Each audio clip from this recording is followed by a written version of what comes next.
Hey everybody, welcome to On Grade episode 6. I got Doc Robinson here from Dirt Guy Excavation. So we hope you enjoyed episode 5. Had a great time with Cole. I got Doc over here this weekend so we can have some serious time, and knew he was going to want to talk a little more. We were on the phone for a few hours the other day talking about what we wanted to talk about. So go ahead and take it over, Doc. Tell us a little bit about you and where you're from, where you grew up, all that good stuff. Well, I was born in Miami, Oklahoma, and yes, it's Miami, even though it's spelled Miami. For some reason, that's how they go about things. Then parents moved to Texas. My dad owned an excavation company. It was Dale Robinson Construction at the time, or Robinson Construction. And how I got into it was I'd go to work with my dad every once in a while. Like if my mom was busy with something, I'd go work with Dad. And he'd be doing different projects. And how I got into it was I'd ride equipment with him. And then by the time I was 6 years old, he had a 644H John Deere front end loader. So back in the day, that was new. But now we're like 15,000 hour machine now. But apparently one day, I remember a little differently. He remembers it some way. So I'm going to go with his because, 6-year-old memory, probably not that accurate. But he said I was very insistent I can run that thing by myself. Like, matter of fact, I'm going to get on this bad boy and I'm going to show you. My dad's like, well, okay, here's the deal. First gear, and when I say stop, it's stop. So he had me move this sand pile. He would buy property and develop it. That was his side hustle. And we could get into that more later on this podcast. But he was having me move the sand pile. And after about 3 or 4 scoops, he left me alone. Like, he went on doing something else. And I just think it back now and now, like, can you imagine people driving by watching a toddler basically running a 30, 40,000 pound machine, just moving dirt. And after that, that's all I wanted to do. And I worked all day with Dad, and at the end of the day, at 6 years old, he gave me a $50 bill and said, you know what? I think we could figure something out. So after that, I went from that to picking up sticks. So, like 6, 7, 8, 9, 10, 11 years old, I'm picking up sticks. And then by the time I'm 11, then I get into actually operating equipment. But I'd always throw sticks in the bucket, move a sand pile on job sites, stuff like that. But that's kind of how I got into it. Just father-son time, and then all of a sudden I took it over from there. Heck yeah. So when did you get on board with your dad and actually start running full time with him? Well, I went to college first, but the plan was instant, because I worked through high school with him. Only time I didn't work through high school was during the recession, and there was a short period of time there. I mean, I don't think anyone in excavation was doing hardly anything. He barely survived. Everyone thinks, he did perfectly. No, we barely made it through. When we get further on to real estate, being able to have property to sell, that was the big ticket savior. But I worked at David's at a grocery store, and it was miserable. You're inside. You're hoping to God you get to take the cart out for the old lady and put her bags out. You're like, please, God, call me. I need to get up there. I need to get outside. This is insane. I'm stocking shelves. This is nonsense. And then you're used to getting paid $9 an hour from your dad or whatever, and then you're getting $7.25. You're like, this is nonsense. But I went to college to TSTC. I was sponsored by John Deere for being a diesel mechanic.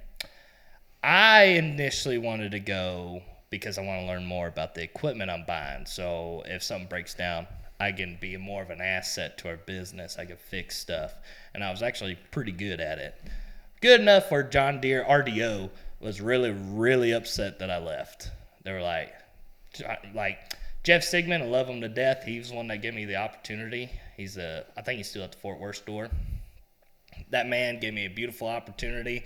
Sad that I was gone, but I think him and my dad were really good friends. He already knew I probably wasn't going to stick around, going back to dirt work. I get back, I was foreman. After going to school for a year. I think I was 19 when I came back, and I was being a foreman, but at that time it was kind of like you're more of an owner than a foreman, because you were just, whatever he didn't want to do, you were going to have to do it. All the calls, advertising, all the nonsense that most owners would do, that's what I was doing. When I was 20, I bought into my partnership, and we were still Robinson Construction. When I bought into my partnership, I realized the difference between a sole proprietorship, LLC. You start getting into like, why were you a sole proprietorship, Which I understand now with tax reasons, it's a lot simpler, but, you get into commercial jobs, you get into lawsuits, big problem. So I wanted an LLC. We went back and forth. He didn't like the idea of getting rid of his name, Robinson Construction. He's like, have some pride in your name. I was like, boy, it's not about pride in the name. It's about, you got clickbait for Google. Everyone's looking for a dirt guy. Advertising. I thought it was smart. So we went back and forth, and then he finally went, you know what? We'll try it. We'll go with an LLC. Because we have the same phone numbers, it don't matter. But they're just going to write a different check. I was like, all right. Well, I bought into it by getting into some equipment and taking 50% of all the BS. Which, at 20, you don't realize how much BS it is. There's a lot. There's so much BS in this business. A lot. You definitely... this is why I wore this shirt tonight. Yeah, whiskey.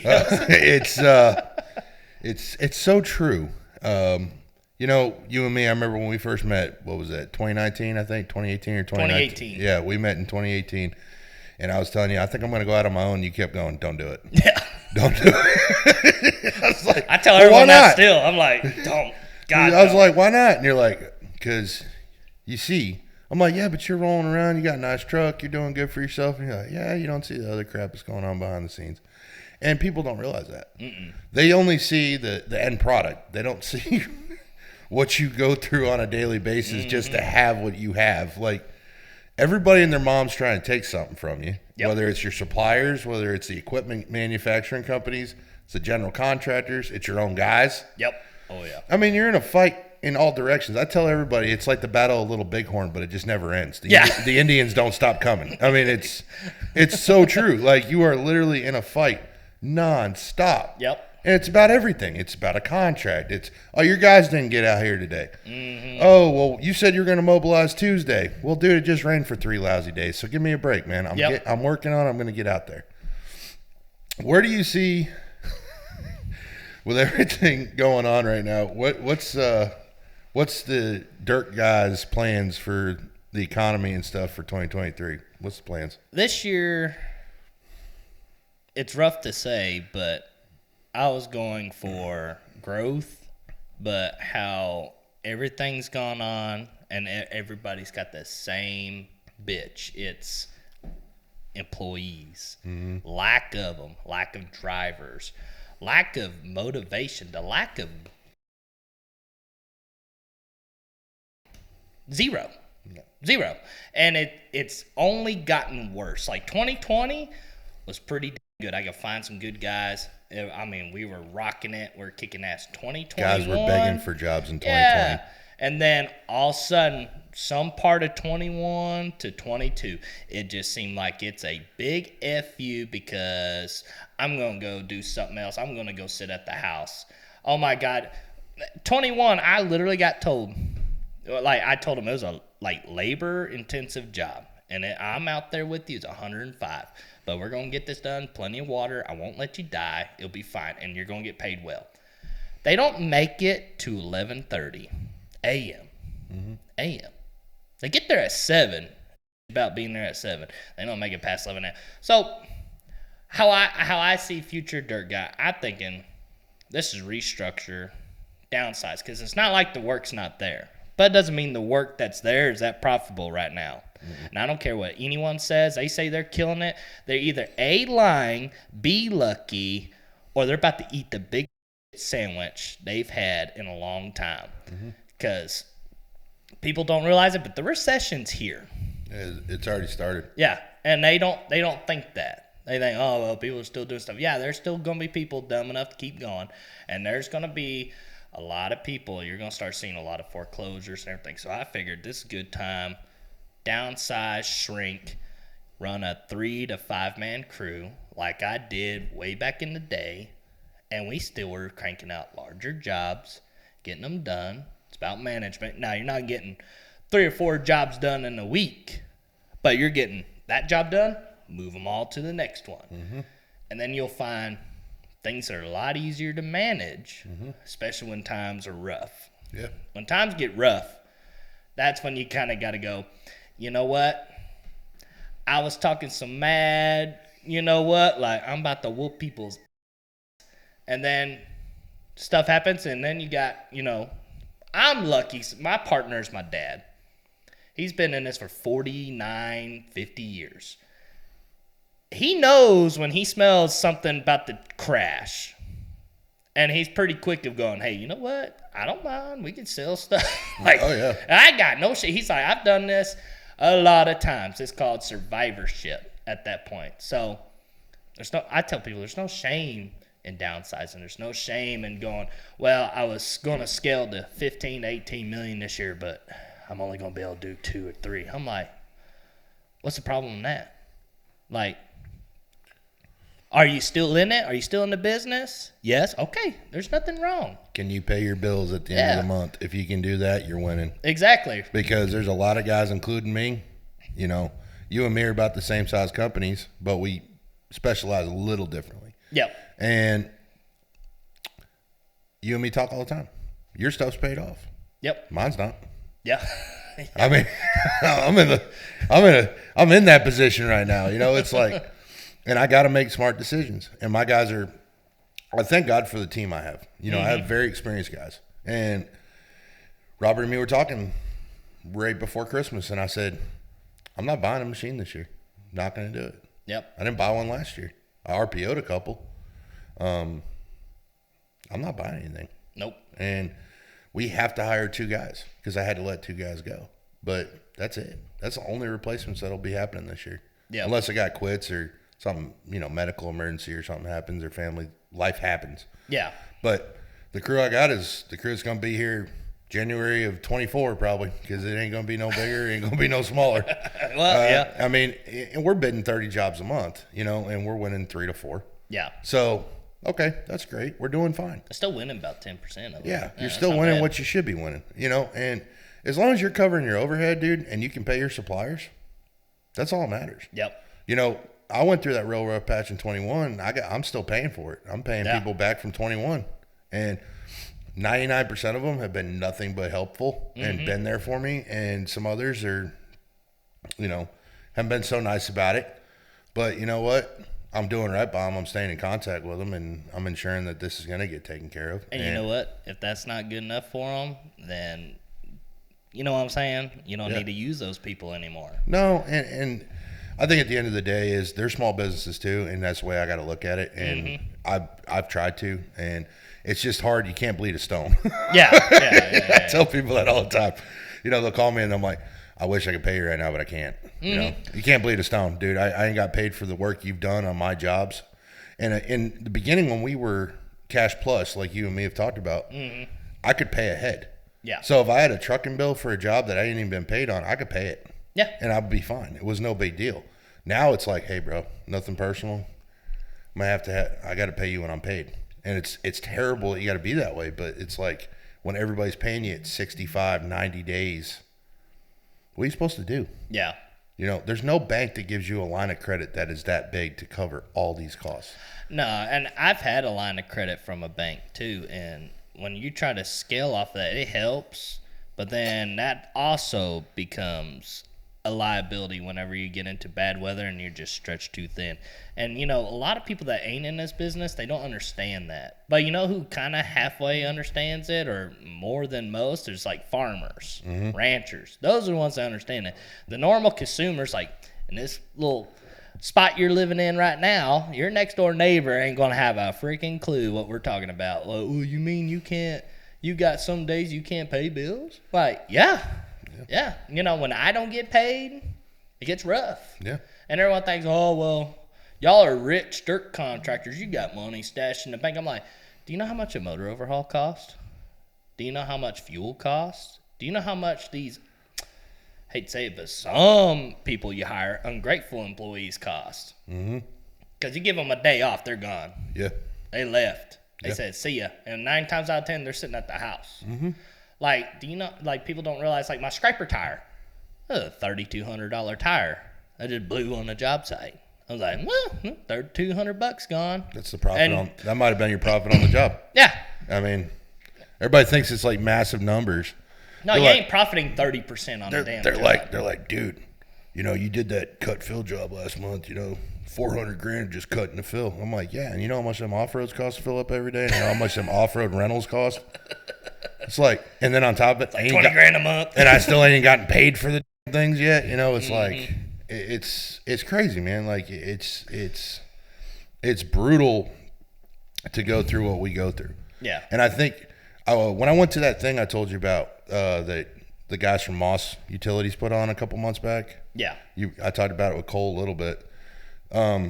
They were talking about something that I never thought about. They said, we were sitting in this really nice restaurant in Dallas, uptown Dallas, and they go, think about it.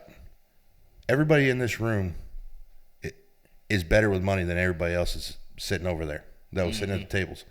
The management from the restaurant. Yeah. They go, see if a restaurant can float 60 days of bills. COVID already showed that. Yeah. That's non-existent. I mean, you can't do it. Find a bar that can handle a bar bill. Non-existent. No, it doesn't happen. That's what I'm saying. We're so special in our industry. Yes, are we billing massive amounts of money? Absolutely.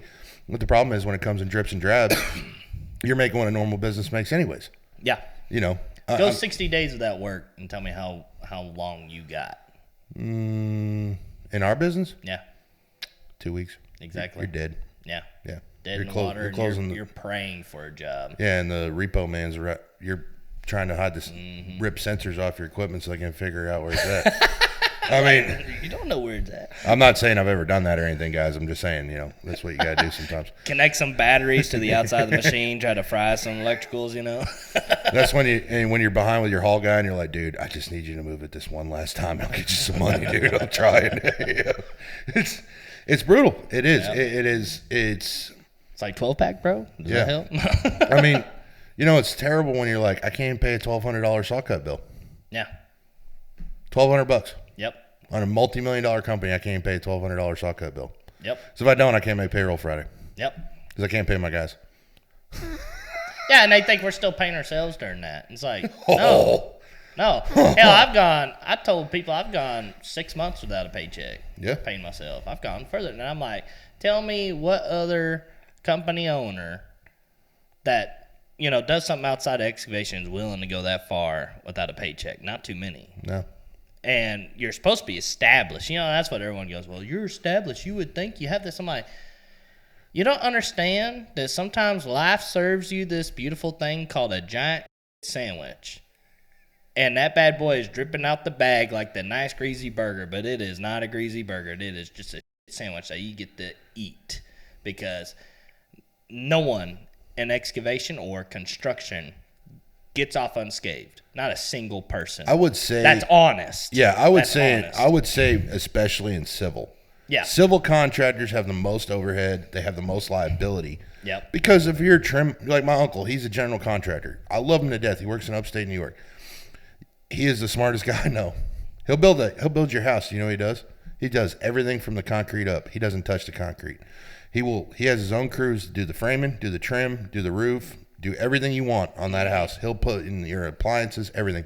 He will not touch the civil work. I ask him all the time why he won't do it. He says, too many liabilities. Mm-hmm. He said, I know what it's going to take to frame that house. I know the costs. I know the material. I know the labor. I've got it. Mm-hmm. I know what my guys cost. He says, you go out there. Yeah, you can topo a job. You can shoot it. You're still going to get snake bit. Yeah, it rains hard enough, and we work in black clay out here in Texas or, red dirt. It swells. It shrinks. You could be on a job that was balanced when you bid it. You get out there, and everybody and their mom's been dumping dirt on it, and you got a 10,000-yard grade bus, and you're going to the owner like, hey, I need help with this. And they're like, oh, well, that's not my problem. And you're like, yeah, it is. Mm-hmm. You and me have been through everything. We've talked about it. It's such the way the laws are written in our state are so geared for everyone else but the contractors. No, it's geared to be a scam artist. Yeah, you're geared to literally get away with Texas. Yeah, you don't want to pay a bill, don't pay it. No one really gonna make you pay it. No, but you go through a lot of trouble for it, and we've both been there. I mean, I've been dealing with it myself. I think everybody if you're gonna be honest with yourself and you're gonna be honest as a contractor and honest as a person, anyone that says that they always pay their bills is absolutely, and I'm gonna say it, I don't care because I'll edit it for YouTube, is full of. So, there's nobody that can pay their bills at all times. Mm-hmm. It doesn't happen because you're going to get on one job, the guy don't pay you, or he's going to take to pay you. Oh yeah. So, people pointing fingers at us like, hey, why can't you pay this? My favorite one. This happened to me a couple months back. I went on a job. I got the job done. I never got paid a cent. I filed a lien. Mm-hmm. All the suppliers filed liens. They called me and said, you need to pay the suppliers before we pay you. I said, bet. I'm not paying till you pay me. Mm-hmm. So you know what I did? I did the right thing. I turned all the invoices in for all my suppliers.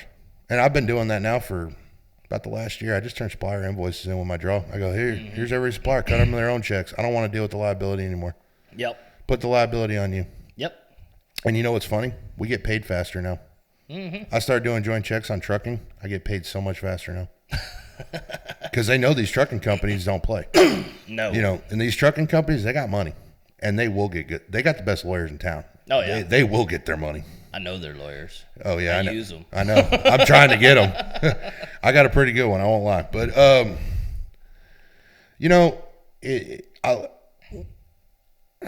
caveat what we just talked about. My prediction for 23 is no growth, steady work, and not as much labor issue because the big companies are going to start feeling the heat. They're going to start laying guys off. Who do they lay off? They always lay off their most expensive guys. Mm-hmm. Those are the guys you scoop up because those guys are usually A, experienced, B, hardworking dudes, and C, they're probably not going to give you a lot of problems. So you're going to see smaller companies absorbing these better operators, better project managers, better superintendents, better foremans. And these smaller companies are going to start knocking on the door on these big guys. And they're not going to grow, but they're going to start taking them on their work. Yeah. And it's going to get interesting. You're going to see a change in the hierarchy here pretty soon, I think. I could be wrong, but oh wait, the same thing happened. Yeah. A lot of companies you never heard of became massive. Yeah. So. Well, and also the flip side of that coin, my other theory is reason why I'm thinking we're seeing such a labor shortage.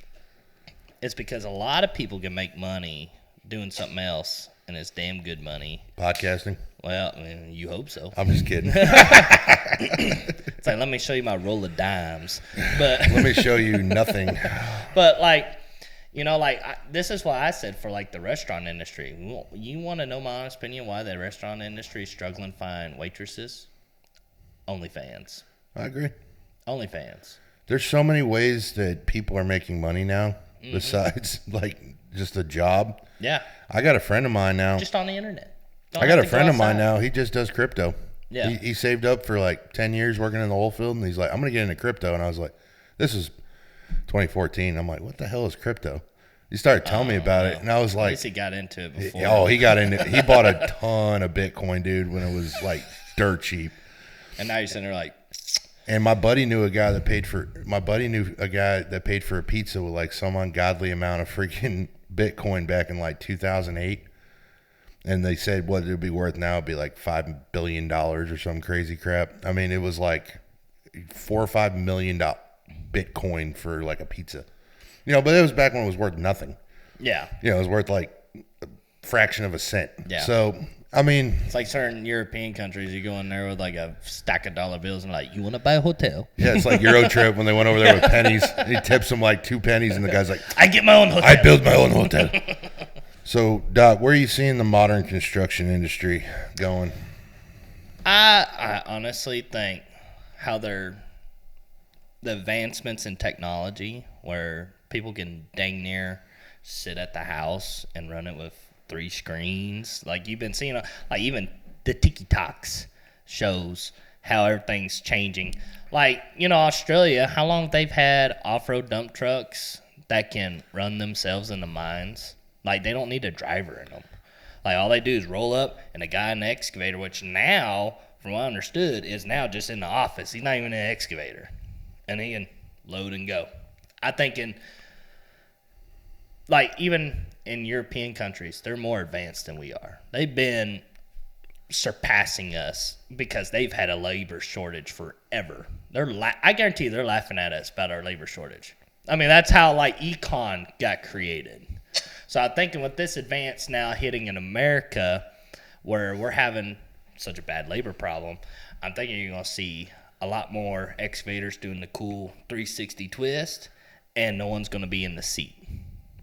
The only people you're going to see on the job site in the next 5-10 years, in my opinion, is technicians, the people that deliver equipment and pick them up, and people to grease it. If they don't just go ahead and put non-greasable pins and everything at this point. How expensive everything is, how expensive operators have gotten. I see, and, trying to keep OSHA safety and all the insurance claims that's happened. I think we're going to see a lot more automotive or people sitting at the house running it. You ain't going to see hardly anyone in them. Yeah, I think so too. I think it's going to get to the point of construction where it's all robots. I mean, You're not going to. And you'd be sitting here having a podcast while we got things digging with no one in them. Running 24 hours a day. Yeah. On a battery. Yeah. That's running off a massive diesel generator that powers it, though. Tesla battery, because he came up with some nonsense 10 years from now. There you go. You never know. It'd be a Tesla dozer. I think I agree with what you're saying. I've been watching a lot of the stuff with Cat, what they're doing with the automation, where the guy's sitting in a control room and he's at an office and he's running 7 machines at once. Yeah. All he does is they build the GPS model. They go out, lay it out. They still got to send a surveyor out there to lay everything out. Exactly. They put the machines out. The thing that'll be different, though, for us, I think in Texas, that'll be a little different for us versus other states. But states that have to do moisture conditioning, I think it's going to take a little bit longer to see the automation because you still have to have a guy out there that's spraying water. You still have to have a guy out there that's with the tech. Listen. Yeah, but my thing is that's going to be the only boots on the ground is those type of guys. No one's going to be in those machines. No, but you'll have to have someone that's knowing when to start throwing the dirt back in the hole because, you have times there where you might sit 10 minutes, you're waiting on the tech to give you the thumbs up. Well, yeah, but you know what I'm saying? There'll be some guys on there, but the operators, I do not think are going to be on there. Cause I think there's going to be a little switch they could just turn on. And it's, just like you can turn on my truck with my app and I could be in Montana and I could start my damn truck in Texas. That's how I feel like that's going to end up being. You're going to start up your tractor on your app. It'd be a cool cat app. That'd be like, ooh, here's your login.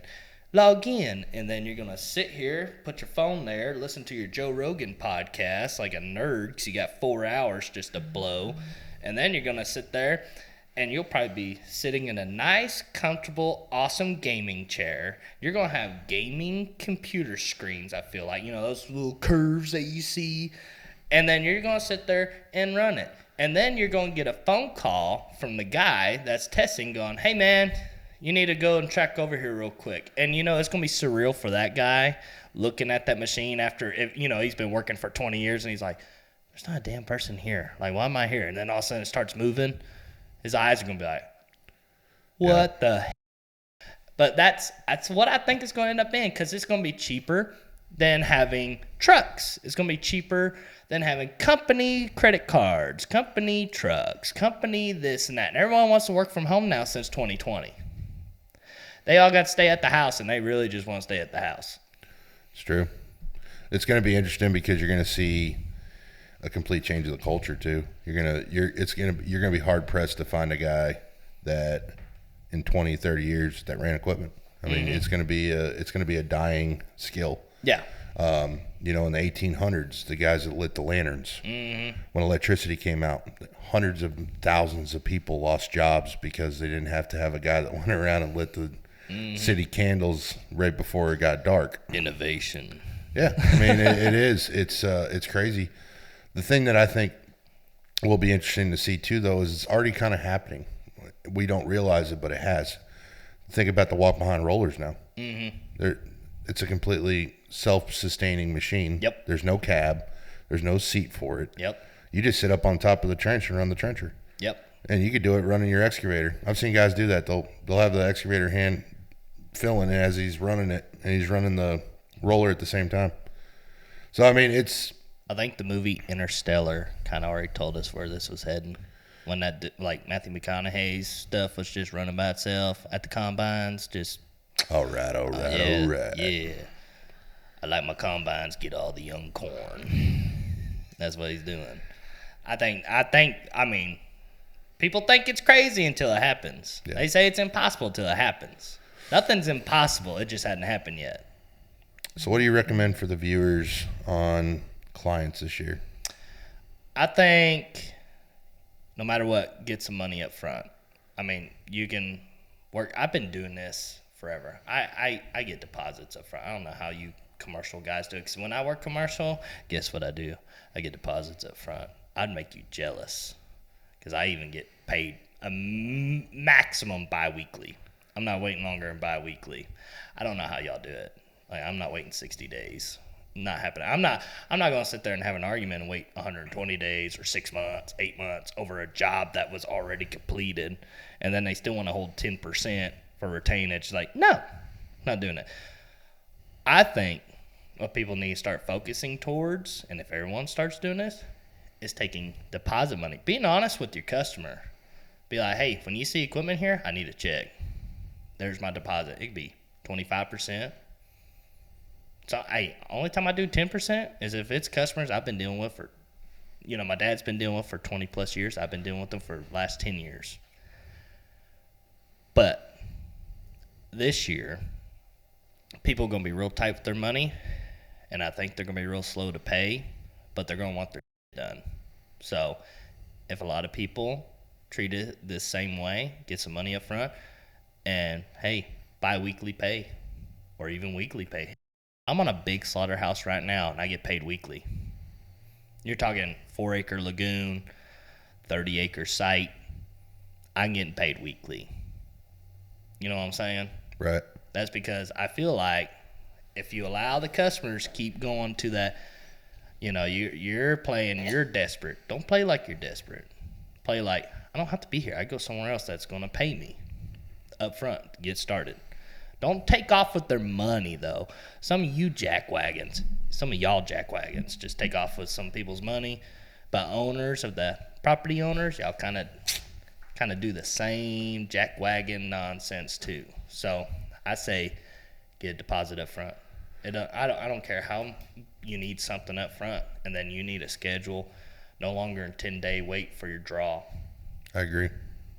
Otherwise I think people are gonna get burnt, because a lot of money's been flowing around the last 2 years. A lot of people are starting to get real tight with it. Yeah. So you better make them spend it or go somewhere else. Yeah, it's the truth. GPS versus old school. See, I don't really have a dog in the fight here. I see the necessity for GPS because no one knows how to run equipment. Like, they really don't. Like, a lot of people that claim I know how to run equipment, and then they go, well, I ran GPS. I'm like, I don't have that. They're like, well, I can't run your stuff. I was like, it shows. It shows. Yeah, it shows. When we went to the John Deere Proving Grounds, it was when the 850Ls came out. Mm-hmm. And How were those, by the way? Oh, I heard they're amazing. I have one. Oof. You didn't know I had one? No, but that's amazing. You can come to job and run it one day if you want. Can I touch it? Can I touch the paint? Yeah, it's all right. I stroked the paint. I just got a cylinder replaced on it last week, but oh, never mind. I don't want it. I already have those problems with the old shit. Yeah, the problem is the GPS is tied into it too, so then they had to tweak with the wires a little bit. God. Oh yeah. We were up there in Illinois, and there was union guys up there, and they were doing the training with us, and me and a couple guys from Texas were running, and my buddy Willie, who was our RDO rep at the time for TopCon, he calls me up and he was outside with the instructor, and he goes, "You running autos?" I said, "No, I got the shit off. I'm just looking at the screen using it like plans, just cutting grade." We're cutting out a John Deere logo, so I was cutting out the legs, right? And I cut them perfectly, right? And this other guy's running GPS, and I see him every 5 minutes. He's adjusting the hold down, so he can that shit pissed me off. Yeah, so he can get the grade. He keeps kicking autos on, so he can just because if you cut over 3/10 with GPS, it's just gonna sit there and spin the tracks. The blade's just gonna dig into the ground, do that. So I'm sitting there and I'm cutting it freehand. I get it cut out, and I get within 2/10. I kick the autos on, slick it up, and I go park, and everybody else is still working. The guy goes, "Did you run GPS the whole time?" That was the whole point of this lesson. I said, "No. If I have to rely on a computer to do this job, I have no business sitting in this tractor." Yeah. And that's how I feel. That's the way I was brought up. Yep. And is it a great tool? Yes. Is it a great thing to have in a cab? I think it's a great reference tool. Because if you don't want to take a full set of plans, put them up in front of you, or a tablet, and you're trying to zoom in and look, you got it right in front of you. Just zoom in a little bit. You can see your line work. If you're cutting edges on a road, or you're cutting, curb line, whatever you're cutting back. Because think about it, 10 years ago, when you used to cut a fire lane out, you'd cut 5 foot past on both sides, because you didn't exactly know where it was. Yeah, you had stakes, but you still rough cut it out wider than you needed to. Yeah. And then you ended up coming back and having to backfill 4 or 5 extra foot of dirt, whereas now I hold off 2 foot. That gives a concrete guy plenty of room to set curbs. And then we come back, and we have piles of dirt sitting right there. So when they set their forms, they pour, we can literally take our skid steer and just go whoop, and it's flat up against the curb. Our machine backfill takes 3 days on most size jobs. I see guys that are piling dirt up in one spot still like it's the old days, and they're like, "Hey, man, we've been out here for 2.5 freaking weeks." And I'm like, "Why are you still here, dude?" "Well, because we piled all our topsoil in one spot." Okay, man. Only time I do that is if it's absolutely got to way. Yeah. You're doing a big pad or something. Or you're doing a big, huge cut fill job. Yeah, if you got to get your fire lane to grade and you got to come up 5 or 6 feet, yes, I get that. But if you're on a job that you're literally cutting 8/10 and you're on grade, leave it where it's at, dude. You're not in anybody's way. And when the concrete guy's done, all you're doing is putting it back to slicking it up. If you got to move it far anyway, you got an excavator, an off-road truck, or just get a paddle wheel scraper. Ooh, then you're just hum and go. Some of us ain't cool like you. I'm a dying breed. I'm pretty sure I'm one of the last small contractors that still run paddle wheels. I wish we had one, man. I'd kill to have one. I want one bad. You know how many times on jobs Robert come up to me and goes, "I wish we had a paddle wheel out here." I'm like, "Oh, I do too." But I'm not paying what they want for these 621s, 627s. Nah. Because you need to get the older. Older's better. I get the B models. Oh, the B's are the best. Yeah. On the Y, all mechanical. Yep. I know how to fix it. I can fix it. Like, boom, done, son. This is non-foreign. Still made in America. If you were gonna run GPS, would you prefer Trimble or TopCon? I really don't know. I only thing I've ever owned for like shooting grades was TopCon. So I guess I would say TopCon, but like I said, I don't really have much of a dog in the fight because I never had a job where I'd use GPS, even commercial jobs where they're like, "Hey man, it's required out here for the entire duration of the job." I was like, okay. And then, dude, I was a smart ass. And he comes up and he goes, "Where's your GPS?" I was like, "I got Google Maps right here." Like, what do you mean GPS, old son? Is it plus or minus a tenth or not? Does it matter? I remember when I first started with GPS. This dates me a little bit, but I think we're gonna see our age gap here in a minute. you were probably getting out of high school. But the thing was, back in the day, they didn't have a capability to put it in the old school cat dashes, so they used to put it on a sucker that went on your window, on your The four little suckers, yep. And it went right in front of where your cut stick, the blade control was on the dozer. Mm-hmm. And your autos weren't on the joysticks. There was 2 little handles you had to pull up, and that's what kicked on the GPS. And dude, you'd be like, that's gnarly. You'd put your lunchbox in there or something, they'd break that stick, and they'd be like, "We gotta shut this one down for the day because you done broke the GPS." And it's like, well, I mean, it seems inefficient. Yeah, I mean, because they were outfitting them on. They weren't purpose-built dozers back then. They had to do all these mods to them to get the GPS to work anyways. Whereas now you can just order one from the factory. It's got all hardwired in. You don't got to mess with anything, and it's built into the dash, and you're just like, oh, okay, his auto's cool. Mm-hmm. Whereas when I started, you're like, this thing's in my view. I can't hardly see my blade now because I got this screen thing right in my face. And most guys that ran it hated it. Yeah. Back in the day. They hated it. They were like, why am I... Most guys wouldn't even put the sucker up until they knew they were close to grade. Yeah. I wouldn't even turn mine on. Yeah. I'd literally leave it in the case in my truck. Yeah. And everybody would be like, you run your GPS today? Because, you had the big masts and you had the giant antenna and stuff. Mm-hmm. And they always put them on the 8s especially. They always put them right in the freaking middle where your push guard was. It's like, put it by the buddy seat. Yeah, and you'd be like sitting there and you're like pushing a massive pile of rock or something, or whatever you're pushing, and just bend it. Dude, we went through like 7 of them in 1 week, dude, on this job we were doing, actually right over here. Mm. And, oh my God. The Trimble guys were out there every day freaking fixing something. They're probably like, oh my God. Oh, yeah. Security. I mean, dude, I don't even want to know, when I first started with it, like how much these old school contractors that started running it were spending. Because, dude, breaking left and right back in the day. I mean, don't get me wrong now. It breaks, but it don't break like it used to. No, because the sensors are up on the cab and, like they did it right. Yeah. I will say that they finally did do it right now. I mean, Advancements. Yeah. But, when we first started with it, I'm like, dude, this is like stupid as crap. It was great to have a guy on the ground that had a rover. Yeah, he could tell you what you needed to do. He'd shoot you some stakes with some paint marks on it. You were good to go, dude. And you knew where your fills were and let's roll, But for me, stakes, we use flags, baby.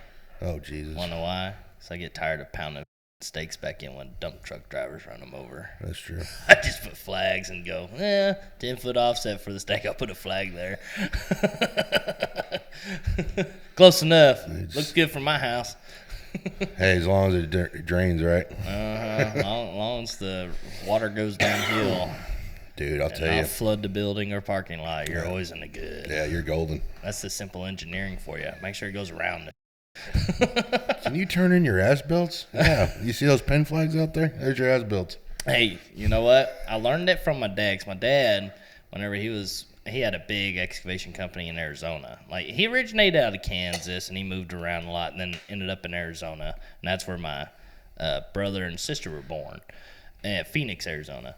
And it was either American Grading or something that he had over there. But he said, I got sick of all, because he was doing a big parking lot job. And he's like, they're bringing in a ton of trucks, laying probably about, 1,000 tons, 6,000 tons a day type nonsense. You got 2 motor graders running nonstop and other equipment running nonstop to keep up with it, rollers and all that. And he goes, between my roller operators and the dump truck guys, we were going through stakes left and right. And I said, you know what? I'm tired of pounding these stakes back in. So he just gets little pin flags, the little orange, flappy, and he goes, for his cuts and fills, he'll go C, and let's say it's like 4/10. He'll go 0.40. Or he'll go F for fill. See, and he's like, see, look, I dumbed it down for y'all. So whenever I was doing that, someone asked me to read stakes, and I was 17. I was like, what do you mean read stakes? What are we talking about? And they're like, you don't know how to read stakes? I was like, I read flags. What are you talking about, stakes? And they're like, you don't know what OS is? I was like, maybe offset. I don't know. And they're like, do you know what these numbers are? I was like, yeah, it's probably cut 4 foot. I was like, I got common sense. And they're like, well, you say you can't read stake. I was like, I read flags. I don't read stakes. I've read flags my whole life. Just jacking with them, but, you know. I was like, let me show you. I can make a straight line with flags. They'll blow your mind to lay out like a pad. You would be mind blown how close I could get this square just stepping it off. From my daddy. Hey, nothing wrong with the old school way, man. Oh, yeah. You know, there's a reason that to this day they still sell stakes, and they still sell pin flags, and they still sell paint, because there's tons of guys out there that still use it. And I still run blue tops on every one of my jobs, and the GCs tell me all the time, they're like, you're one of the only ones left I know that'll set blue tops on my job. And I go, no, because you know why? When I step off this, it's on grade. And if it's not, I'm going to own it. I'm going to come fix it. But guess what happens when that utility guy wants to spread a foot of dirt over my? He gonna get kicked in the nuts. Yeah, we go more money. Yeah, we go back out there with our rover, because we shot all our points where we put our blue tops. We put our rover there. We kick the dirt off, and look at what pops up, a little blue feather. And you know what happens every time? The GC goes, yeah, just write it up for me, give me a number. I'm like, yeah, that's what I thought. So. You know, 9 times out of 10, I want to talk about something that actually happened today. Ooh, drama. Yeah. Ooh. Yeah, we have a job that we're doing for a great client of ours. So that's why whiskey helps? Yeah. Yeah. And the concrete contractor kept saying my guys are all 410s out there on the job. So I bring my surveyor out. He comes out and shoots it in, checks in. Everything's lining up with our benchmark and his benchmark. Everything's lining up. So my guy calls me and he says, hey, everything looks pretty good. I don't know what they're talking about. I think when they laid out the stairs, they had a bust out there and they didn't want to tell anybody that they had a bust. So they just adjusted their grades to make it look bad for us. I said, no problem. You know, we'll fix it. We'll just take care of it. It's a good client. I'm not trying to start no drama about it. So we get out there. Guys are like, of course, our skid steer's gone down. We had the hydraulic pump or something like sucked up on it or something. So it just. Is it Takeuchi? No, it's a John Deere skid steer. Hey, I got a Kubota too, dude. Don't judge. Oh, I'll judge Kubota. Oh, come on. All day. Well, anyways. So we were, we're trying to get the 95 out there because it just got out of the shop. And you were just saying you were going to brag about the Kubota, but it just got out of the shop. I love it. Yeah, well. Keep going. Anyways, I love this story. Anyways. What had happened was, so we get it taken care of. And I tell him Monday morning we're going to be out there with the rover all day, and we're going to just. All it was the corners of the forms. Yeah. Where there was piles of dirt that were just barely inside where the forms go, and these guys were so lazy to kick the dirt behind the forms, so you know what it was? They didn't have enough guys out there, so they made an excuse so they could buy 2 or 3 days to get their concrete crew that's pouring somewhere freed up so they can get out there and tie rebar. So they're playing the whole pass the buck game. You know, it's this ain't good, this ain't good, this ain't good. You know, that's what they do. So, anyways, for people that don't know, this is what concrete contractors are notorious for. And anybody that's listening as a concrete contractor, I love you, but this is the truth. You do it, and we know you do it. If you can't get to a job, but you throw 2 guys out there to look like they're doing something, and they're tying forms and all that good stuff, you go out and start checking your grades. And first thing you do is you go, oh, well, this is off. And we go, what are you talking about? It's off. And then we spend 3 days out there with our surveyor at our expense proving you wrong. And then once we finally do, by the time this all gets sorted out, your other crew that was pouring concrete has completed that pour, and they therefore show up and they go, oh, everything's fine now. And then miraculously, when you come back a couple days later, they got their little skid steer out there and they're just dressing up the sides and stuff. But they didn't complain about it when they were out there the first time. No, they're complaining about 3/10, and there's no 3/10 bust out there. They're just complaining about a little pile of dirt that might be inside their forms. Oh, yeah, this happens all the time. But always remember, as my good friend Robert says it, it's always the dirt man's fault. Always dirt man's fault. So I'm going to tell y'all how we really... Concrete fails, dirt man's fault. Yep. The utilities fail. Dirt man's fault. So, Doc, tell us about your real estate company. Well, it's not really much of a real estate company. It's more or less you just go buy land and try to do something with it that makes you money. So, like, I try to tell people that are in construction or excavation or just people in general, like, real estate will get you out of any bind, but it can also get you in a big bind. But when you see people on Wall Street buying up real estate, you know, when businesses go out of businesses and they take over that property, they don't care what goes on there. They want the property. So I'm like, and I got a lot of real estate friends. They're real estate investors. I got a lot of them. And I learned a lot. But my dad's kind of a real estate investor. When he's doing good one year, he'll go and buy a piece of property, cut it up, divide it up, you know, evil subdivider. But how do you get a house without the guy that subdivides land or do, you know, commercial development? Like, how do you, you know, like those people that are like, evil, you're bringing in too much people, but I need a house. You know, like, do you know how this works? But how we do it, so we had Good Robinson Development, and we were partners with the guy, Austin Good, God rest his soul, on when my first actual development. Everything else was through my dad. This one was the first one that was me, Dad, Mom, Austin Good. He was a friend of mine. And we sold our property. We sold our office. My parents sold their house.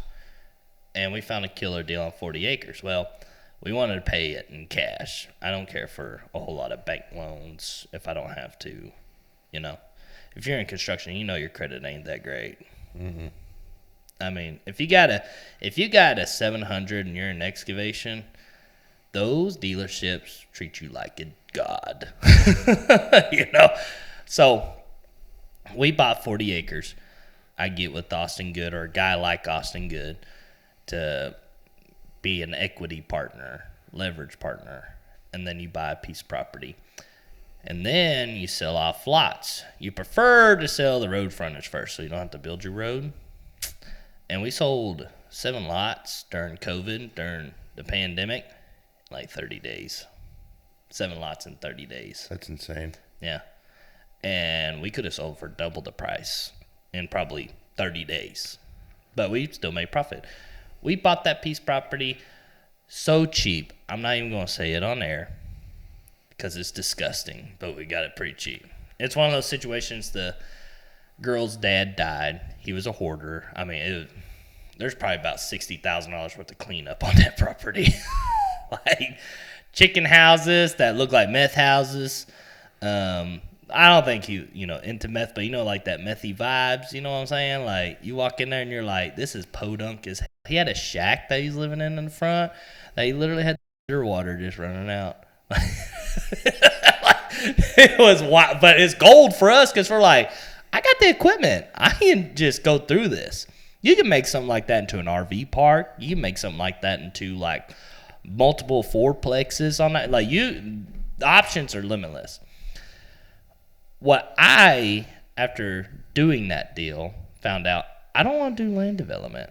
Not like that. I don't want to sell it and never have it again. I think I would rather, on my next one, I think I'd rather owner finance or build an RV park, something that is cash flow every month. Yeah. Because for guys like us, when you can have a side hustle that's cash flowing, you know what you're doing is training? You ain't crying about it. Yeah, exactly. There's people I know that are in paving that finally said, you know what, screw it. I had a couple of really good jobs. I made a good chunk of money, and I'm just going to do a bunch of duplexes. Mm-hmm. I'm going to do a couple of RV parks. And guess what he doesn't do in 2016 when it's raining and stuff? Cry. Yeah, he ain't crying. Yeah. He's like, it sucks for some people, but it's good for me. Yeah. Rain or shine, money, old son. Rain or shine. What would you say the hardest thing to do, though, to get into it is learning the game? Is it learning the whole system? It's not even that. When you get into, like, let's say if you want to be a land developer, and I got plenty of experience, you got to get in with the county. You got to know what the county regulations, blah, blah. Same you need to know on a commercial job, what the regulations are, what you can and can't do. You got to know blah, blah, blah before you build your road. And then you got to get approvals. There's so much red tape that gets involved, but high risk, high reward type situation. But get into it. You're going to need capital, someone with capital. So like, let's say all you gentlemen in excavation, you know, if a guy like me and you partnered up and want to do an RV park, we can do it cheaper than anyone else. Right. Who else is going to bring rock cheaper than the people that bring rock? Who's going to do the dirt work cheaper than the guys that do dirt work? You know what I'm saying? And you still can put a markup in it and make money on it. Yeah. But, and see, the thing is, you could literally just do it for just at cost. Like, you ain't going to mark up nothing. You're just doing everything at cost. And, you know, you're going to make your money back in 10 years. The problem a lot of people get into is they want that quick cash money. Right. My dad was kind of a little bit of that quick cash. He liked that. A fast nickel is better than a slow dime. And, you know, there's a lot of truth to that. But that slow dime that pays over time ends up being a whale. It ends up being nothing but Benjamins, too. It ain't dimes anymore. Yep. So, I mean, there's some truth. And, you know, a lot of people, they don't like that being a landlord or anything like that. I get it. But to me, I'm like, if you're in this business and you're struggling, but you have a couple of good years, don't spend your money on a truck. No. Don't spend your money on stupid. No. Get into real estate. Get into something. Don't get into stocks. Stocks. Here's my personal opinion on stocks. You know what stocks are? Rich man's feelings. Yeah. If they're feeling good, it's doing good. Yeah. If they're sad about something, it's going to reflect. Yeah. I mean, look at Elon Musk, man. He changes the market whatever he tweets something. Yeah. I mean, it's truth. The guy's a genius, though. Mm-hmm. I mean, he's made a ton of money. Look at Warren Buffett. Yeah. Warren Buffett's been doing it longer than anybody. Mm-hmm. You know? And he owns probably more companies than anybody in the world, but you don't know that. Mm-hmm. You know, his main holding company owns massive amounts of companies. Yep. Never hear about it. Nope. You know, just like BNSF. Mm-hmm. Yeah, he owns trains. Yeah. Yeah. And then you wonder why the pipeline stopped. Mm-hmm. When Big Cheese is owning all the stuff that, you know, trucking and all that nonsense, what happens to the pipeline then? Bye-bye. Disappears, because now you're affecting my profits and bottom line. Yeah. Mm-hmm. That's why he contributes both ways. Yep. He's one of the only ones that does, though. See, that's why us little people need to kind of get into acting like we're the big dogs, too. Yeah. I always heard growing up, in this business especially, never play with your own money anyways. Mm-hmm. Well, and see, like, you can find plenty of people that want to get into that real estate. So, like, what I do is I find out how I could be an asset to someone's organization. They already know the game. And a little piece of a pie, of a great big pie, is better than having no piece at all. Or you got the crumbs on the floor. And you know what? I'll lick those crumbs. Scared. Yeah. Mama taught me 10-second roll, or as long as it ain't got mold, you know. Yeah. As long as they ain't going to give you cooties, you know, Yeah. you're good to go. Yeah. But there's people that are willing to, like on my way here, I was talking to a real estate buddy of mine. I'm going to name drop because he's going to love this. Ryan Jackson was telling me about subject twos. You know what subject twos are? No, fill me in. You're basically taking over someone's mortgage. There's some risk to it. But let's say, like, prime example, he's getting a 60-acre ranch for a cost of a mortgage payment. Wow. Now, it's not technically, you know, how it seemed like. It's not technically deeded to you, but it is basically yours to do whatever you want with. But the banknote's still in the other people's names. So you're paying the banknote. You're doing a subject to. And I asked him, I was like, how do you not get screwed if, like, homeboy dies and their kid's trying to take it? He goes, you better know what you're doing. I was like, okay, Ryan Jackson, I got you. All right. I need to learn a little bit more from Ryan Jackson. You put yourself in a position to get with people like that, and they could teach you a whole lot. Oh, yeah. Just inadvertently, just teach you a whole lot. Whenever he told me subject to and told me how it works, I was like, it makes a lot of sense. And he goes, and you don't get the people that have a house from 1960, find out there's a lot of liens on that bad boy. he goes, you get the one where, like, they're like a first year or two into it, and then they go, oh crap. Because, like, the market's already changed, like he told me. He goes, it's correcting itself, and they're way upside down on that property. It's out there towards West Texas. And he's taken over a 60-acre ranch. For the price of a mortgage, man. Yeah, and he can do whatever he wants. He can have hog hunts. He can have trophy deer hunts out there. Make a killer out there. Yeah, you make a dude ranch out of it. Yep. Yeah, sporting ranch. Yep. And what he's wanting to do is do real estate classes out there and do some guru with some 300 blackouts shooting hogs on the property. So what do you think about these guys that are that do these operator schools?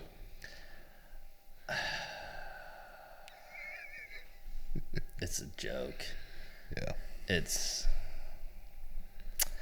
Here's the thing. I understand going to school for AC. I understand going to school for electric. I understand going to school for plumbing. But going to school to operate heavy equipment, you can literally get paid to get trained. Yeah. If you are trainable, if you're trainable and willing to work, most likely one of us is looking to hire at least one more guy. Even though we're still downsizing, we can run a 5-man crew. Right now, I'm a skeleton 4-man crew. Yeah. Yeah. I had 10 guys. If you give me 10 guys that'll listen and have a good work ethic, I'll teach you anything you want to know about it. Oh yeah, exactly. It's the problem is now is finding the people that want to do that. But a lot of times people and a lot of people don't want to admit it either, but a lot of people that try to learn how to run heavy equipment have this illusion that is a false illusion that is extremely easy. Yep. It is easy if you've been doing it as long as we have. Right. And some people like Rhett, one of my employees, Rhett, I say employees, that's more than an employee. That's our golden star boy. Mm-hmm. He's only been at it with me for 2 years, and he can cut grade with a motor grader. He can do anything. Yeah. You put him on any machine, he's going to be very high production on it. Because he listened. Yeah. Oh, and you like this. He was a sergeant in the Army. Oh, nice. Yeah. Yeah. That's So something about the military guys. They listen sometimes. Yeah. Not you. You got into excavation when I told you not to. Yeah, well, you know. I think that's a passion thing, though. Yeah, well, when you've been doing it since you were about 14 years old, it's hard to walk away from it. We were talking I've been about doing it since I was 6, and I'm like, hey, man, I'm one lotto ticket away from saying, peace out. Yeah, exactly. The thing that I think about, though, whenever I consider that, like we talk about all the time, is I think about my guys. Mm-hmm. I think about my name. I think about the legacy. And I think about I want to hand it off to the next guy that takes it over for me way better than it was when I started it. Yeah. I want it to be healthy. I want it to be established. I want it to be cash flow positive. There's ways to get there. Oh, yeah. And I think the biggest thing, too, is time. Yeah. Some of the best lessons you're ever going to learn in business, this is for people that are wanting to get into business, is no matter how many seminars you go to, all these guys on Instagram, I'm going to make you a millionaire in a year. All those guys. The best way to learn is when you get your teeth kicked in. Mm-hmm. Best license in life are when you get your teeth kicked in. Little things that you don't think about. When you get a scope of work on a contract, print off your proposal and take a look at it and compare A to A. Uh-huh. Are we jiving here or are we not jiving here? Mm-hmm.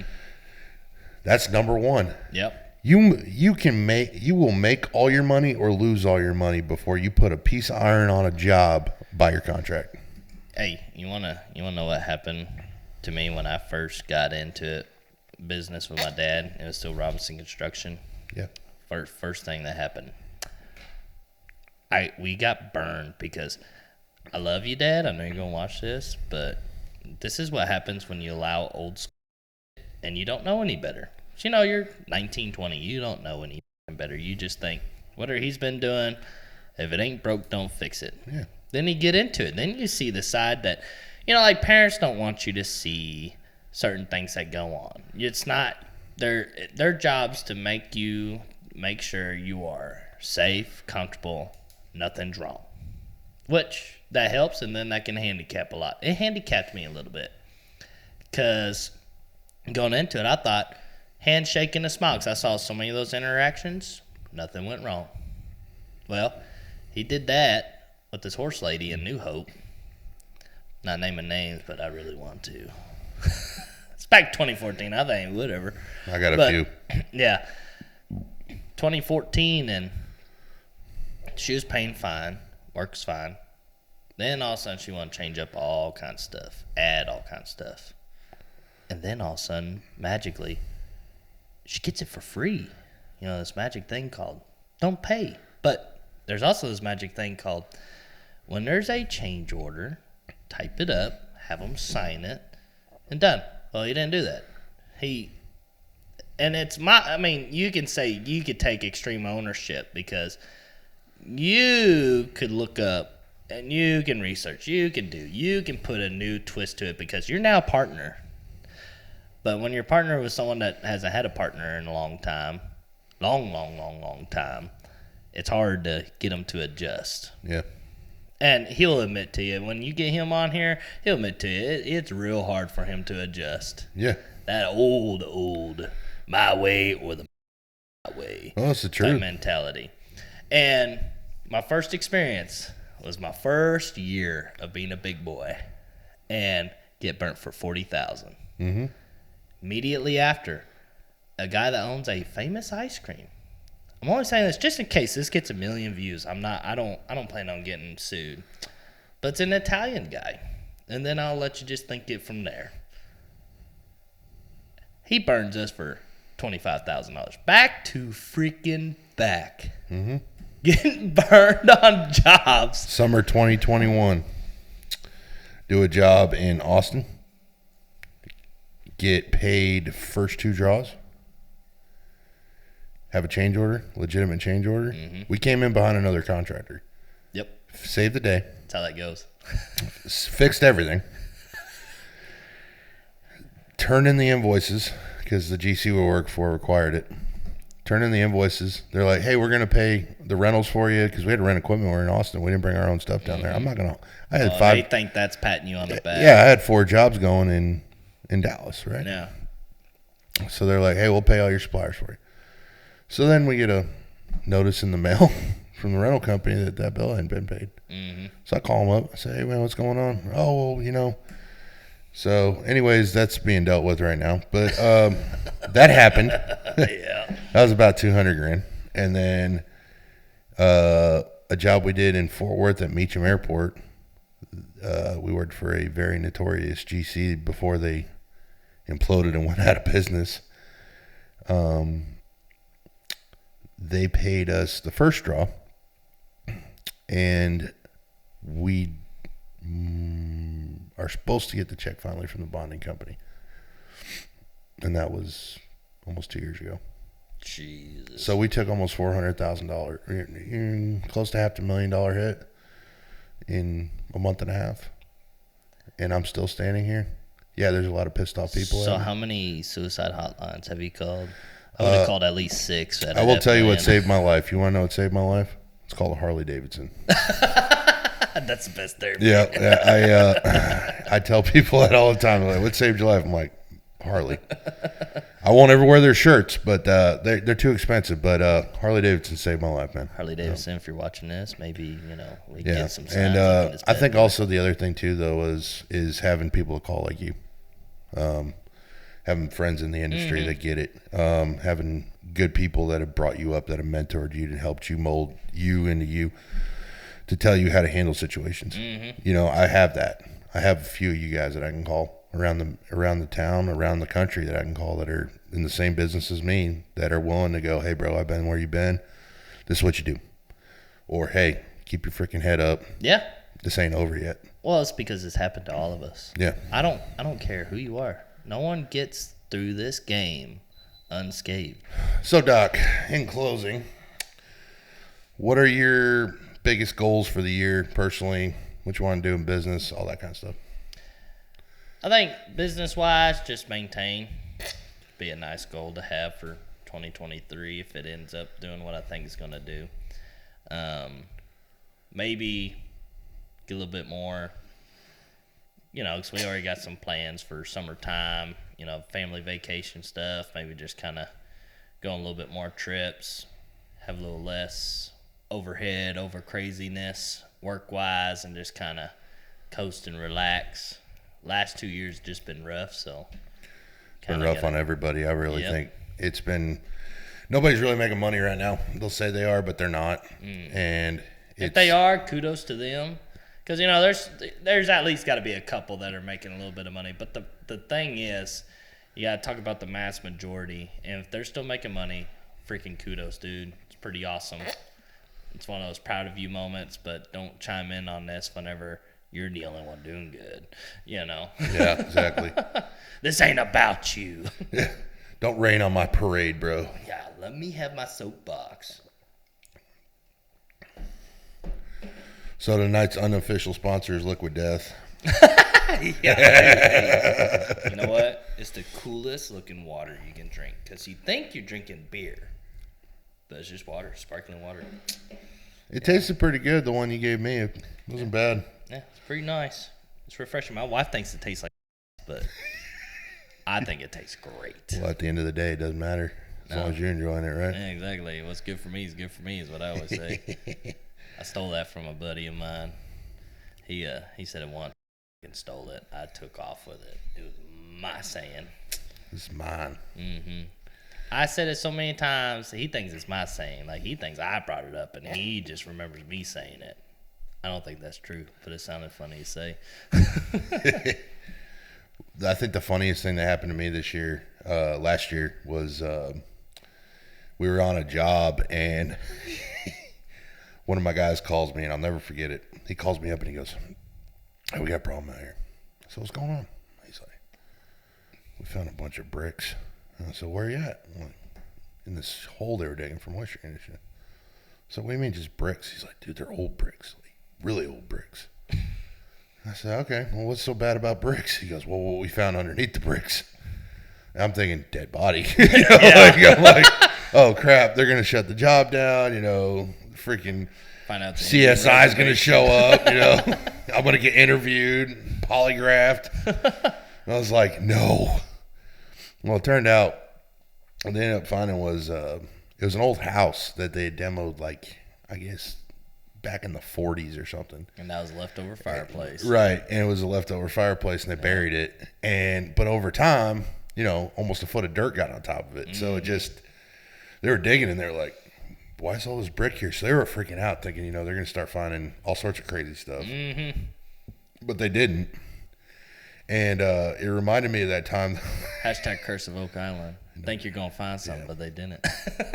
Brings back that memory of that one night I'm on an 8, and we're finishing up for the day, and we're doing a couple cuts. And I start digging my blade in the ground, and I start looking out of the corner of my blade, and instead of dirt coming out, I start seeing like concrete pieces. What the hell was that? Well, come find out, there was an old duck bank that was sitting there, and it still had live wire in it. Nobody knew it was live. That was pretty intense. I was like, whoa. That's one of those when the employee encounters that, they call you and go, "Boss man, I fucked." It's like that commercial when he goes, "It was at that time he knew he fucked up." You're like, uh-oh. Oh, I mean, they make TikTok songs for that. Oh, no. Oh, no. Oh, yeah. Oh, no. Oh, no. Like, I've had that. I think everybody listening's had it if they've been doing this more than a day.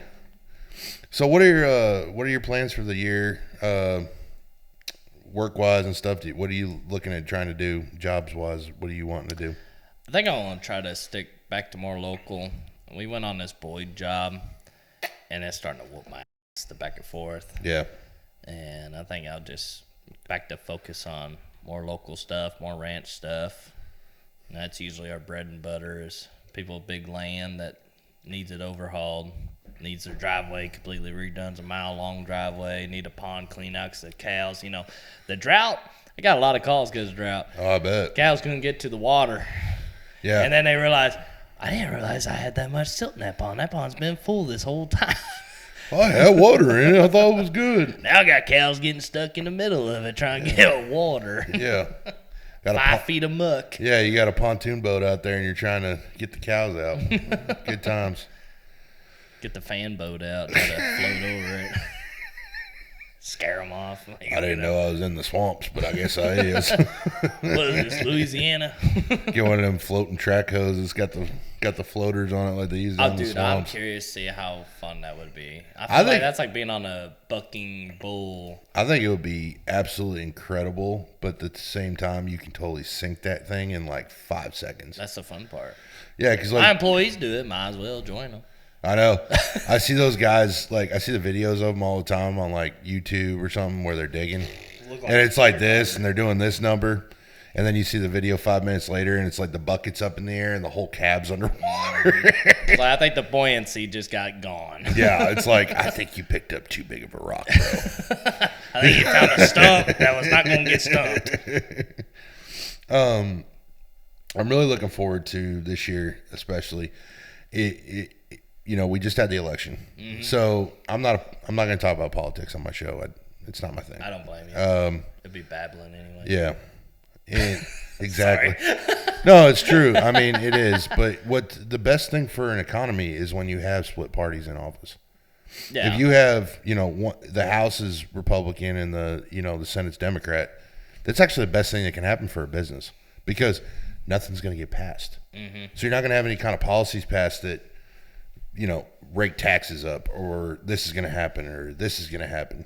Whereas everyone thinks, oh, this inflation has everything to do with the federal government. Yes, it does, a branch of the federal government.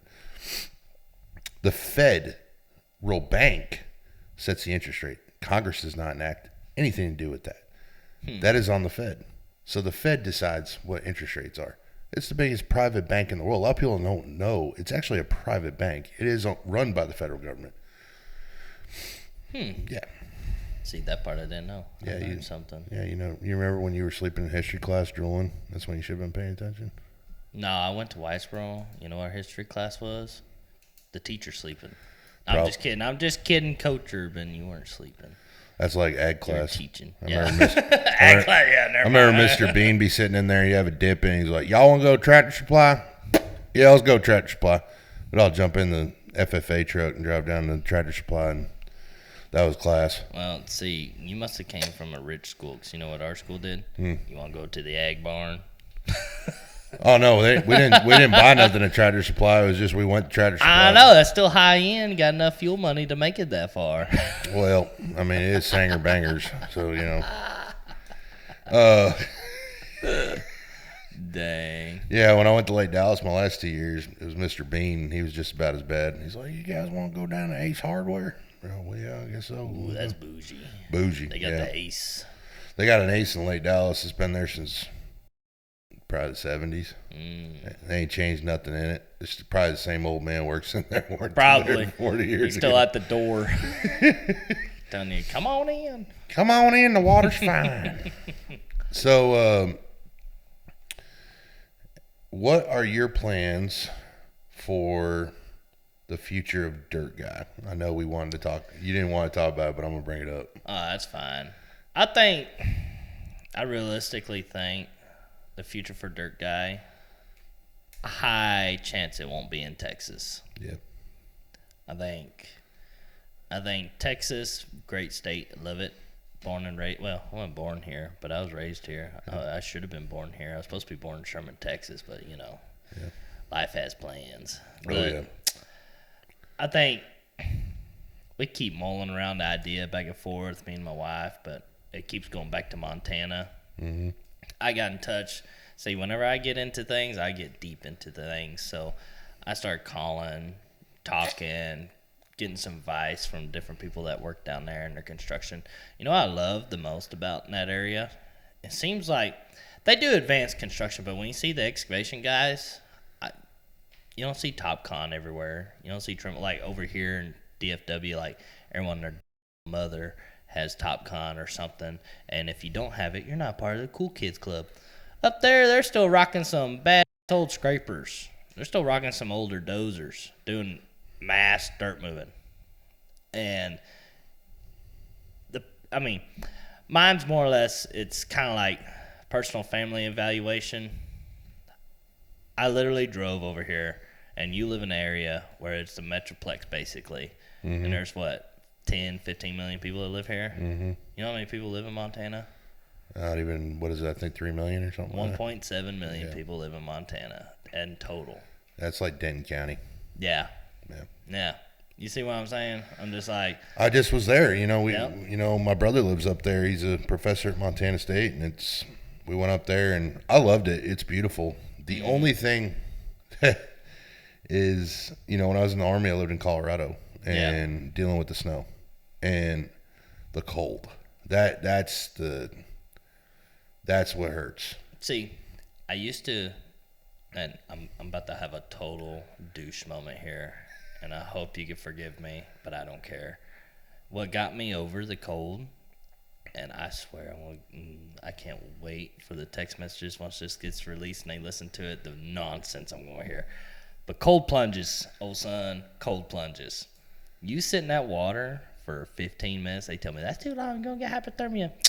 Ain't nothing giving this bad boy hypothermia, baby. Except for maybe another 20 minutes. Yeah, that's why them dudes in Greenland jump in the water in the middle of freaking Oh, you see that guy, the February. Russian guy on TikTok playing with the bear, and he's like, I hop in water, and I get out the water. You're like, you are out of your mind. That's a 1,000-pound grizzly bear you're playing with like it's a kitty cat. Yeah, I like, mean, come here, you go. Yeah, I mean, you go up to like Iceland or Greenland, and dudes are swimming in the middle of the winter, dude. They'll take a chainsaw, cut a hole in the middle of the ocean that's froze over, jump in it, and they'll stay in it for like 10 minutes. But you know what? There's a lot of benefit. Like, I'm getting back into like being an endurance athlete I used to be. Yeah. Like, I got a marathon or a half marathon because I'm running with my brother's plate carriers.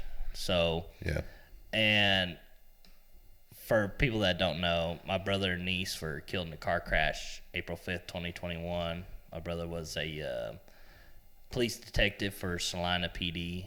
Been a police officer for, I want to say 7 years.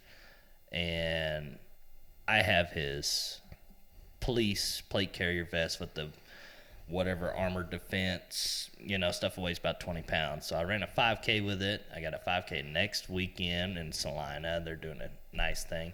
And then now I'm doing a half marathon with that bad boy on.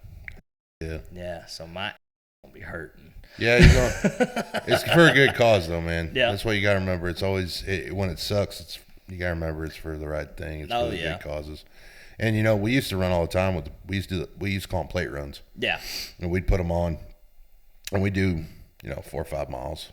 We'd go run as a squad or platoon.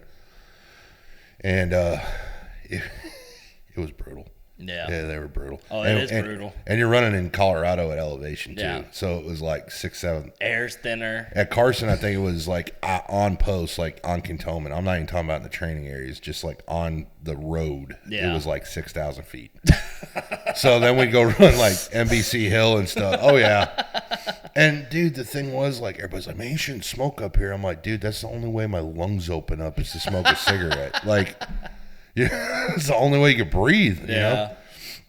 And, dude, that was the only place in the Army I ever failed PT test was Carson, dude. I went to Japan, and, like, I would smoke a run, dude. I came there, like, I went from Carson to sea level. Yeah. So I show up my new unit, and they're like, hey, we're going to do a PT test tomorrow. I was like, bet. So we did the PT test, and I used to run like a 14 when I was in Colorado, between a 14 and a 15. And I come across the line at like 12:30, and I'm like, wow, I'm fast. Let's get it. And realistically, I'm like, no, I just been running at 6,000 freaking feet for the last, 5 years of my life. So right. Well, like my cousin Cherish, she lives in Whitefish, Montana. And we were visiting up there for a tattoo, and she was telling us about her marathon in California. And she's like, I was training in Whitefish, and I go to California and go run it in the middle of summer. She's like, I was dying. I couldn't finish it. I was puking everywhere. But she goes, I could do it just fine in Montana, but I can't do it over there. And I was like, try come doing that in Texas. You can't breathe. No. If it's after March, don't even waste your time, man. You're going to die. I mean... That's what I'm shooting for. You're going to hear about Doc on the news here pretty soon. Crazy guy running plate carriers. Died halfway through. Keeled over. I know what's wrong with him. Didn't have no gas in him. Ain't got no gas. So, We need to get back on construction a little bit here. A little bit. Yeah, I mean, this is a construction podcast. Why, you worry about your fans? Only fans, bro? No, it's fine. Only dirty fans. That's what I'm going for. Oh, sweet baby See, Jesus. there's construction right there. Constructing that OnlyFans with some dozer love. Yeah. Hey, you know. Push your mounds, filling holes. Yep. That's what the dozer's for. That's like, I love that rap. Me and my dozer. Yeah. Yeah. Have you seen that one? Yeah, talking about my D6N or something. In my D6N. It's two old white guys trying to rap. And I got that AccuGrade. Never got to pass again. I was like, ooh, that's like a Rolex flex, son. Yeah. I stay on grade, bro. But, you know, I think it's fun, man, when you get the best time in my career was I was working and this was, I don't know, 8 or 9 years ago. And we're we're building a neighborhood, but I mean, it was just a massive job. I mean, we had 657s running, we had 623s, we had off-roads, we had like 470s. I think we had I want to say we had like 110, probably about 8s. I mean, we was getting it. And dude, it was so cool, man, because I came from a really small company before that, and I showed up there. And I'll tell you something, and you'll agree with me on this. Those dudes back in the day knew how to move dirt. They did not play. And I tip my hat to the brothers, the Senecola brothers. They were, dude, them dudes they were hounds. And they got it done. And they would pull up on that job. I remember when I first started, dude, they was like, hey, you see a black Land Rover, roll up on this job site. Do not stop. Because dude, I'm telling you, them dudes would not play, man. They would be like, I mean, they'd get out in a $4,000 suit and just start ripping your dude. Job site, dude. Be moisture conditioned. They'd drive out in the mud. They didn't give a because to them, you were robbing from them. And that's the way I was brought up. So to me, when I see guys just sitting around on job sites now, I'm like, bro, you were on my job site? Taking food out of my mouth. Yeah, you're taking food off my plate. You're taking food off my other guys' plates that are doing the right thing and doing their job. Yep. I got no use for you. Yeah. And I don't care if you're listening right now because I'm talking to you too. So straight up. There's our labor shortage. Man, act like that. Man up, bro. Grow a pair. Yeah, you don't like getting written up. You don't like getting then do something about it. Do some big boy. Yeah. Actually, you know what? We were talking about like Jocko's podcast. I mean, get that book, Extreme Ownership, read it and comprehend it. Absolutely. Because that's exactly what you're going to need to do in life. It's the truth, though, man. And it makes no sense to me. And they just want to, we can sit here and complain for hours. I ain't here to complain. Yeah, but you know what I'm saying? Like, they need to wake up because a lot of them are young bucks, too. Like, I understand the older guys because they're like, I can literally retire. I'm like 60-something.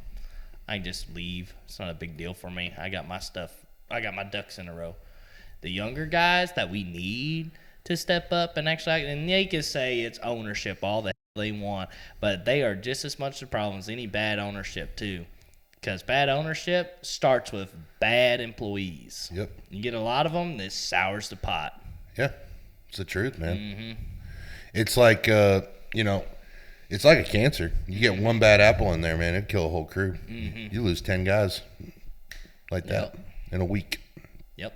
Because they got a piss poor attitude. Yep. Yeah, you can lose a good guy to 2 idiots. Yeah. And, the clients don't get that. No. They don't understand. They're like, well, why can't you get anybody out here? And it's like, because I can't pay. You got to understand something. It translates, though, to them, too, because it's like, dude, I'm trying here, okay? I'm hiring 10 guys, and I'm keeping 2 of them. I've never had this issue of getting guys and keeping them. Yeah. They disappear. And what blows my mind, anytime they, up and leave, I'll get a text going, I'll come back, but as long as I'm only running a dozer. I was like, what are you doing right now? Sitting at the house. I was like, well, you're going to keep sitting there. Yeah. I'm not there. I would rather sell my company than to stoop to that level and try to accommodate for those type, I'm not going to do it. No. I hate laziness. I can't stand it. I can't stand sitting around for too long. I can't stand watching my guys running a shovel half. I get out of the machine, I show them how to run the shovel. Yeah. And then they get mad that I'm out there showing them how. I'm like, well, someone's got to be a man down there in trenches. Get your ass in that excavator. When you have to jump in a water truck and show a guy how to haul ass in a water truck and spray water, but move efficiently when you do it. Mm-hmm. And, you know, you and your foreman do 3 lifts in the time it takes that crew to do 1 lift. Yeah, it's embarrassing. Are you kidding me? I've been out of a machine full time for 7 years, and I'm showing you how to do your job right now. Yeah. It is embarrassing because when you're out there and you have a crew that's supposed to know what they're doing, and then you get a couple of idiots that just want to off for a couple of days, and you get out there and you're like, really? All my customers seeing is a bunch of idiots off, and a lot of them don't know any better. And then like you get me, my dad, and Rhett together and tell the crew that we had out there to go kick rocks. Then also we can move some in a fast, efficient manner. And then it's like, oh, why wasn't it like that before? We had some idiots over here. I apologize about that. And all it takes is a phone call, though. If you don't know what you're doing, pick up the phone and ask someone. Yeah. Or if you don't want to work today, guess what? Just leave. Or go home. Yeah. Just stay home. Yeah. Like, don't come to my job site. Save everybody the heartache, man. It's not that hard. And see, we get in politics. This good thing you don't have it on your show. And get myself in trouble. Oh, shizzle. I'll tell you, it's been a pleasure having you on tonight, bro. And I've had a great... It was fun being on. Dude, we're going to have you back for sure. This is going to be probably a once a month thing, I think. Updates on I was right. Exactly. I think we do it quarterly at least because we can talk about what's going on with the economy and what's going on with work. But I really appreciate you coming on the show tonight, brother. Yeah. Much love, much respect, Dirt Guy, and your dad and you, man. And I'm going to definitely have you and your dad on pretty soon. Oh, yeah. Yeah, you need to have the old goat on here. Oh, yeah, that's the Tom Brady of dirt, dude. Oh, yeah. Oh, yeah. Yeah, he just lost all of his rings, though. No. Poor guy. Well, hey, guys, hope you enjoyed the show. Please like and subscribe. For the guys that are watching or listening on Spotify, also know that we are now on iHeart, Google Play, and I want to say we're on Apple Podcasts now. I just got signed up on a few more. Also, we're on Instagram. It's OnGradeTX-TX. We got a TikTok account now. We're slowly but surely growing this thing. So anybody that's interested in coming on the show, definitely hit me up, hit Doc up, and we'll make it happen. So anyways, thanks for coming on the show, brother. Yeah. We'll see you soon. I enjoyed it. All right.